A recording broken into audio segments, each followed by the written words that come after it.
सो इस केस में हम लिख सकते हैं, तो ये हमने क्या बना दिया इसके लिए, MOT। ठीक है, तो बॉन्ड ऑर्डर क्या था, the number of electron bonding minus anti bonding. अब इलेक्ट्रॉन्स की फीलिंग रहती थी, वो मैं एक बार बता देती हूँ, कट हो गई थी वीडियो भाई, सेकंड टाइम फिर से बना रही हूँ। ये बॉन्डिंग बने थे, ऊपर वाले क्या थे, एंटी बॉन्डिंग। एंटी बॉन्डिंग ये क्या थे, बॉन्डिंग। टोटल नाइट्रोजन के पास 3 इलेक्ट्रॉन है, ऑक्सीजन के पास 4 इलेक्ट्रॉन, तो टोटल कितने हो गए, 3 और 4 7। तो फर्स्ट इलेक्ट्रॉन कहाँ जाते हैं, लोअर एनर्जी ऑर्बिटल्स में, तो फर्स्ट सेकंड फिर थर्ड फोर्थ, फिर फिफ्थ सिक्स्थ और लास्ट सेवन्थ कहाँ जाएगा, पाई स्टार 2p x में। देखो ये रहा पाई स्टार 2p x में, ये रहा पाई स्टार 2p x में। ठीक है, तो यहाँ से बॉन्ड ऑर्डर निकाल सकते हैं। बॉन्ड ऑर्डर होता है number of electron in bonding minus number of electron in anti bonding, कितना है 1 डिवाइडेड बाई 2, तो बॉन्ड ऑर्डर कितना मिला 2.5। तो NO का जो बॉन्ड ऑर्डर होता है 2.5, ये किसने एक्सप्लेन किया, हमारा MOT ने। ठीक है, और साथ में क्या बताया गया था, देखो MOT ने क्या एक्सप्लेन किया, 2.5 क्या होता है, बॉन्ड ऑर्डर होता है। ठीक है, और ये क्या होगा, पैरामैग्नेटिक, क्योंकि एक अनपेड इलेक्ट्रॉन है ना पाई स्टार 2p x में।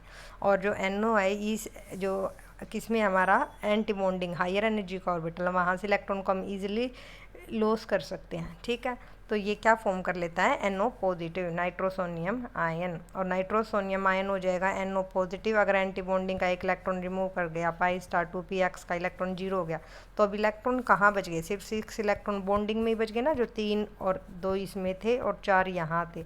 तो अब बॉन्ड ऑर्डर कितना हो जाएगा बताओ, 6 माइनस 0, एंटी बॉन्डिंग में तो 0 डिवाइडेड बाई 2, तो यहाँ से कितना आ गया बॉन्ड ऑर्डर 3। NO पॉजिटिव में बॉन्ड ऑर्डर कितना होता है 3। ठीक है, next is nitrogen die nitrogen trioxide. Die nitrogen trioxide means इसमें क्या होता है, स्ट्रक्चर इस टाइप का होता है। सबसे पहले इसकी ऑक्सीडेशन स्टेट बताओ, die nitrogen trioxide, cross multiply करते हो तो नाइट्रोजन की कितनी हो जाएगी, +3, ऑक्सीजन की क्या हो जाएगी, -2। ठीक है, ऑक्सीजन -2 पता है, तो नाइट्रोजन की +3 है। फिर स्पेक्ट्रोस्कोपी ने क्या सजेस्ट किया था, इसका स्ट्रक्चर होता है वो प्लेनर टाइप का होता है N2O3 का। ठीक है, और जिसमें क्या होता है, long weak nitrogen nitrogen bond, तो एक नाइट्रोजन नाइट्रोजन बॉन्ड होगा यहाँ पे, और ऑक्सीजन के साथ 3 ऑक्सीजन है ना, एक नाइट्रोजन पे तो एक ऑक्सीजन लगा दो, 2 नाइट्रोजन पे 2 ऑक्सीजन, और यहाँ पे नाइट्रोजन के पास 5 वैलेंस इलेक्ट्रॉन होते हैं ना, इस टाइप से। तो नाइट्रोजन क्या करेगा, ऑक्सीजन को एक लोन पेयर डोनेट करके डेटिव बॉन्ड करेगा। यहाँ इस नाइट्रोजन के पास 2 लोन पेयर है और 2 ऑक्सीजन है, तो क्या करेंगे, दोनों लोन पेयर को 2 ऑक्सीजन को डोनेट करके क्या बना देगा, 2 डेटिव बॉन्ड। ठीक है, वैसे ये नाइट्रोजन क्या करेगा, यहाँ से एक लोन पेयर को डोनेट करके, और एक लोन पेयर इस पर एज इट इज़ प्रेजेंट रहेगा। नेक्स्ट बात करते हैं किसकी, nitrogen dioxide NO2 and N2O4। तो ये नाइट्रोजन डाइऑक्साइड और डाई नाइट्रोजन टेट्रा ऑक्साइड, ये इसका क्या होता है, डाइमर होता है NO2 का। ठीक है, डाइमर कैसे होता है, जो बोथ नाइट्रोजन डाइऑक्साइड और डाई नाइट्रोजन टेट्रा ऑक्साइड है, इनमें ऑक्सीडेशन स्टेट क्या होगी, +4। अभी मैंने पीछे भी बताया था, यहाँ भी बता देती हूँ। ऑक्सीजन के ऊपर -2 है, 2 ऑक्सीजन है, तो कितना हो जाएगा, -4, तो नाइट्रोजन के ऊपर क्या हो जाएगा, +4। यहाँ पे क्रॉस मल्टीप्लाई कर दो, ऑक्सीजन -2 है, तो यहाँ ये क्या हो जाएगा, +4 ऑक्सीडेशन स्टेट में। ठीक है, अब देखो इस पर क्या बताया इन्होंने, कि जो 2 ऑक्साइड्स होते हैं, ये दोनों क्या होते हैं, इक्विलिब्रियम पे होते हैं, रूम टेम्परेचर पे। रूम टेम्परेचर पे ये इक्विलिब्रियम में हो गया। N2O4 कलरलेस होता है और NO2 क्या होती है, ब्राउन। रूम टेम्परेचर पे ये इक्विलिब्रियम में होते हैं। सॉलिड स्टेट में, सॉलिड स्टेट मीन्स जो फ्रीजिंग पॉइंट होता है इनके लिए वो होता है -11.2। तो फ्रीजिंग पॉइंट से बिलो मीन्स क्या एग्जिस्ट करेगा, सॉलिड। सॉलिड में सिर्फ क्या होता है, ओनली N2O4 होता है। क्या होता है, only N2O4 molecule.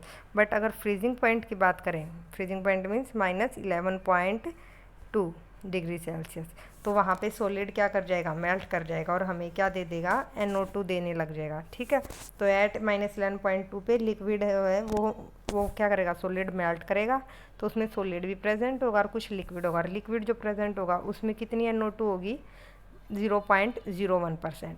Solid state में सिर्फ N2O4 होता है, बट फ्रीजिंग पॉइंट पे वो थोड़ा सा मेल्ट होगा, और मेल्ट होते ही लिक्विड बनेगा। लिक्विड में क्या प्रेजेंट होता है, NO2, 0.01%। ठीक है, और जो सॉलिड बचा होगा वो एंटायरली N2O4 होगा। ठीक है, उसके बाद फर्दर यहाँ पे इन्होंने रिएक्शन शो की है, आप वो देख लेना, मैं अभी दिखाती हूँ, ये रही रिएक्शन। ठीक है, सॉलिड स्टेट में N2O4 है, सिर्फ सॉलिड है। ठीक है, उसके बाद जैसे ही एट -11.2 डिग्री सेल्सियस पे हम हीट करेंगे, मीन्स फ्रीजिंग पॉइंट के, means at freezing point -11.2 degree Celsius, वो क्या देगा, N2O4 देगा। प्लस में इसके अंदर क्या प्रेजेंट होगा, 0.01% NO2, क्योंकि सॉलिड है, फ्रीजिंग पॉइंट किस में चेंज हो जाएगा, कुछ परसेंट किस में, लिक्विड में, और लिक्विड में होगा NO2। फिर उसके बाद जैसे ही टेम्परेचर इंक्रीज करेंगे 21.5 डिग्री सेल्सियस, जो N2O4 है वो और लिक्विड बनाएगा हीट करने से, तो उसमें NO2 की अमाउंट बढ़ जाएगी 0.1%।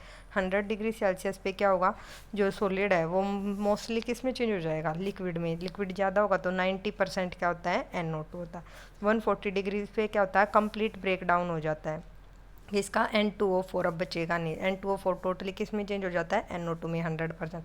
और 100 डिग्री सेल्सियस पे ये NO2 भी हमारा ब्रेक करके हमें क्या देता है, oxygen and NO, nitrogen monoxide, जो अभी हमने पढ़ा है। ठीक है, नेक्स्ट इज NO2। NO2 का स्ट्रक्चर क्या होगा, NO2 का हमें पता है नाइट्रोजन के पास 5 वैलेंस इलेक्ट्रॉन है और 2 ऑक्सीजन है, तो एक ऑक्सीजन के साथ तो डबल बॉन्ड बनाएगा और एक के साथ क्या बनाएगा, डेटिव, मीन्स 2 इलेक्ट्रॉन दे दिए, 2 यहाँ पे यूज़ हो गए, 2 यहाँ पे, तो कितना बच गया, 1 इलेक्ट्रॉन। तो NO2 है, उसने क्या बताया, इलेक्ट्रॉन डाइफ्रैक्शन स्टडी ने क्या बताया, जो NO2 का जो स्ट्रक्चर होता है वो कैसा होता है, एंगुलर होता है। ठीक है, और इसके पास क्या होता है, अनशेयर्ड इलेक्ट्रॉन होता है, किसके ऊपर, नाइट्रोजन के पास। और इसके हम 2 रेजोनेटिंग स्ट्रक्चर बना सकते हैं, एक बार इसमें डेटिव बॉन्ड बना दिया, दूसरे में यहाँ पे डेटिव बना देना, यहाँ पे डबल कर देंगे। नेक्स्ट चलते हैं किस पे, 1 second. Next is N2O4। N2O4 का स्ट्रक्चर कैसे हो जाएगा, 2 नाइट्रोजन है, 4 oxygen, each nitrogen contains 2 oxygen. ठीक है, अब एक एक तो इन्होंने यूज़ कर दिया, एक डेटिव यहाँ, एक डेटिव यहाँ, वैसे ही एक 1 सेकेंड, इन्होंने इतने डेटिव नहीं बना रखे, मैं आपको दिखाती हूँ। इसका स्ट्रक्चर अगर हम देखें तो हमें कैसा मिला था, इस टाइप का है। देखो 2 नाइट्रोजन है, ईच कंटेन्स 2 ऑक्सीजन, इस टाइप से। ठीक है, नाइट्रोजन नाइट्रोजन के बीच में क्या होगा, सिंगल बॉन्ड। एक नाइट्रोजन के साथ तो क्या बना, एक ऑक्सीजन के साथ तो बनाएगा डेटिव और एक के साथ डबल बॉन्ड। वैसे ये नाइट्रोजन भी एक के साथ तो क्या बनाएगा, डबल बॉन्ड, और एक के साथ बनाएगा डेटिव बॉन्ड। दोनों एक साइड बना दो तो और अच्छा, जैसा इन्होंने शो कर रखा है, यहाँ पे डेटिव और यहाँ पे डबल बॉन्ड। ठीक है, एक में फिर क्या करोगे आप, ऊपर वालों के साथ डेटिव है, दूसरे में नीचे वालों के साथ कर देना। Next is N2O5। N2O5 में क्या हो जाएगा, 5 ऑक्सीजन हो गए, तो इनके बीच में जो 2 नाइट्रोजन थे ना N2O4 में, यहाँ पे एक ऑक्सीजन ऐड कर देना, ये कर दिया। ठीक है, next is oxides of phosphorus. Phosphorus के ऑक्साइड्स, ये भी इम्पोर्टेंट है। तो 3 ऑक्साइड होते हैं फॉस्फोरस के, एक होता है फॉस्फोरस ट्राईऑक्साइड, फॉस्फोरस टेट्राऑक्साइड और phosphorus pentoxide. Trioxide means P2O3, tetroxide means P2O4 और P2O5 ये पेंटाऑक्साइड है। फिर ये क्या होते हैं, जो ये ऑक्साइड होते हैं, इनके मोलिकुलर फार्मूले से अगर हम इसको फॉर्मुलेट करेंगे तो ये डाइमर होते हैं। डाइमर होंगे तो क्या बन जाएगा, P4O6। अगर इसका डाइमर बनाएंगे तो इसका क्या जाएगा, P4O8, और थर्ड का बनाएंगे तो P4O10। तो पता चल गया, और इनके स्ट्रक्चर हमें स्टडी करने हैं। ठीक है, प्रॉपर्टीज़ है, कुछ नहीं है, ये एनहाइड्राइड होते हैं, कोई किसी का एनहाइड्राइड है। क्यों, क्योंकि जब इन ऑक्साइड्स का हम क्या करते हैं, हाइड्रोलिसिस करते हैं, तो वो हमें क्या देते हैं, फॉस्फोरस एसिड, या फिर क्या देंगे, फॉस्फोरिक एसिड। तो इसका अपोजिट भी तो बोल सकते हैं, मीन्स जो ये हैं हमारे, ये क्या होते हैं, एनहाइड्राइड होंगे, किसके, फॉस्फोरस के या फॉस्फोरिक के। तो वो आप देखो P4O6 बताया सबसे पहले, फॉर्मुलेटेड एज P2O3 है। ठीक है, it exist as dimer, therefore formulated as P4O6। Oxidation state निकाल सकते हो, P2O3 है ना, तो क्रॉस मल्टीप्लाई कर दो तो फॉस्फोरस क्या जाएगा, +3 में। फिर इसकी प्रॉपर्टीज़ में बता देना, P4O6 है, ये डिकम्पोज करके देगा रेड फॉस्फोरस प्लस में phosphorus tetra oxide. Hot cold water में तो ये क्या देता है, फॉस्फोरस एसिड, हॉट वाटर में क्या देता है, फॉस्फोरिक एसिड।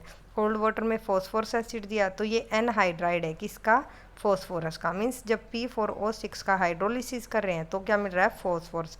फॉस्फोरस से अगर वाटर रिमूव कर देंगे तो हमें क्या मिलेगा, P4O6। तो इसे क्या बोल सकते हैं कि ये क्या होता है, एनहाइड्राइड होता है, किसका, फॉस्फोरस का। वैसे ही हॉट वाटर के साथ फॉस्फोरिक, और ये स्टेबल होता है रूम टेम्परेचर पे ऑक्सीजन के साथ, बट हीट करने पर ये क्या बना देता, फॉस्फोरस पेंटा ऑक्साइड। अब इसका स्ट्रक्चर इंपॉर्टेंट है, तो स्ट्रक्चर में क्या होंगे, जो 4 फॉस्फोरस होते हैं वो कहाँ पे होते हैं, at 4 corners of a tetrahedron. ये टेट्राहेड्रॉन है, देखो ये डॉटेड से दिखा रखा, मैंने यहाँ सॉलिड लाइन बना दी। फिर उसके बाद जो ऑक्सीजन प्रेजेंट होते हैं, कितने ऑक्सीजन है, 6 ऑक्सीजन, वो कहाँ प्रेजेंट होते हैं, एजिज पे, in between the 2 phosphorus. Means in 2 phosphorus के बीच में एक ऑक्सीजन लगा दो, इन 2 के बीच में एक, इन 2 के बीच में एक, और इन 2 के बीच में एक। अब चारों हैं, 2 और बचे हैं ना, तो 2 इनके बीच में लग जाएंगे इस टाइप से। तो ये स्ट्रक्चर है किसका, P4O6 का। और फॉस्फोरस के पास कितने वैलेंस इलेक्ट्रॉन होते हैं बताओ, 5 होते हैं ना। तो यूज़ कितने किए उसने, यहाँ पे ईच फॉस्फोरस है, उसके पास कितने बचे हुए हैं बताओ। जो बॉन्ड है वो यहाँ पे सिर्फ पर्पल वाले ऑक्सीजन के साथ हैं, 1 2 3। ये तो ना टेट्राहेड्रॉन जो पिंक वाला है ये एज है टेट्राहेड्रॉन के, बॉन्ड नहीं है ये, ठीक है, ये बॉन्ड नहीं है। तो इन्हें आप देख लेना, ये मैंने सिर्फ एक बार टेट्राहेड्रॉन की शेप बनाने के लिए दिया था। तो 3 इलेक्ट्रॉन तो ये यूज़ हो गए, तो बच गए कितने, 2। तो ईच फॉस्फोरस कंटेन्स ए लोन पेयर, ठीक है। नेक्स्ट इज P4, नेक्स्ट क्या हो जाएगा P4O8। अब O8 है, 6 तो ऐसे ही बन जाएंगे। उसके बाद 2 कैसे बनेंगे, एक ये डोनेट कर देगा, एक ये क्या करेगा लोन पेयर दूसरे ऑक्सीजन को डोनेट कर देगा। अगर हम बात करें किसकी, नेक्स्ट P4O10। अब 10 हो गए ना, तो 2 और एक्सटेंड करने, तो 2 में क्या हो जाएंगे, ये 2 भी क्या कर देंगे, डोनेट कर देंगे। तो ये इनके स्ट्रक्चर्स हैं, आप देख लेना, ऐसा कुछ भी नहीं है। देखो यहाँ दिखाती P4O8 स्ट्रक्चर में ही सिर्फ ये 2 ऑक्सीजन ऐड हुए हैं, ठीक है। और ये भी क्या करता है, वाटर के साथ रिएक्ट करके क्या देता है, फॉस्फोरस। ऊपर वाला इन्हें क्या दिया था, वाटर के साथ, वो कोल्ड के साथ फॉस्फोर दे रहा था और हॉट के साथ फॉस्फोरिक, ये ध्यान रखना। स्ट्रक्चर मैंने अभी अभी एक्सप्लेन किया है, कुछ नहीं है इसमें। Next is phosphorus pentoxide P4O10। तो इसका फॉर्मूला क्या होता है, P2O5, ठीक है। और मोलिकुलर वेट किसके कॉरस्पॉन्डिंग होता है, P4O10। इसके स्ट्रक्चर में देखो सिर्फ ये 4 ऑक्सीजन एक्सटेंड हो गए जो फर्स्ट वाला था उसके कंपेरिजन में, ठीक है। प्रॉपर्टीज़ में वही देख लेना, कोल्ड वाटर के साथ ही क्या देता है, मेटाफॉस्फोरिक, और मेटाफॉस्फोरिक फिर हॉट वाटर के साथ क्या देगा, ऑर्थोफॉस्फोरिक एसिड। मीन्स जो फॉस्फोरस पेंटाऑक्साइड है वो वाटर के साथ क्या दे रहा है, फॉस्फोरिक एसिड। तो इन्हें क्या बोल सकते हैं, एनहाइड्राइड है। ये किसका है, एनहाइड्राइड है, क्या बोलेंगे, anhydride of phosphoric acid. Phosphorus penta oxide तो होता है एनहाइड्राइड ऑफ फॉस्फोरिक एसिड का, और जो फर्स्ट वाला था कौन सा, फॉस्फोरस ट्राईऑक्साइड, वो एनहाइड्राइड था किसका, फॉस्फोरस, बताओ किसका था, फॉस्फोरस एसिड का। और जो ये था सेकंड वाला, ये क्या देता था, ऑन हाइड्रोलिसिस दोनों देता था, फॉस्फोरस भी फॉस्फोरिक भी। तो ये मिक्स एनहाइड्राइड है, ठीक है। तो यहाँ पे आप देख लो, और इसकी रिएक्शंस हैं। ये क्या होता है, डिहाइड्रेटिंग एजेंट भी है, पावरफुल डिहाइड्रेटिंग एजेंट। क्यों, क्योंकि यहाँ पे देखो 1 सेकेंड, यहाँ देखो, in other words phosphorus pentoxide react with water ultimately give phosphoric acid. तो इसे क्या बोलते हैं, anhydride of phosphoric acid. But इसकी जो फॉस्फोरस पेंटाऑक्साइड है ये वाटर को लेके क्या होता है, स्ट्रॉन्ग एफिनिटी होती है वाटर के लिए। तो वाटर को ये क्या करता है, तभी की तभी अब्जॉर्व कर लेता, मीन्स पावरफुल डिहाइड्रेटिंग एजेंट होता है। डिहाइड्रेटिंग मीन्स वाटर को रिमूव कर देता है ये। तो इसको हम डिहाइड्रेटिंग एजेंट की तरह भी यूज़ करते हैं, किसमें, सल्फ्यूरिक एसिड से वाटर रिमूव करना या नाइट्रिक एसिड से, ठीक है। ये यहाँ पे रिएक्शन से आप कोई भी कर लेना, या फिर अमाइड से, सेलुलोज से।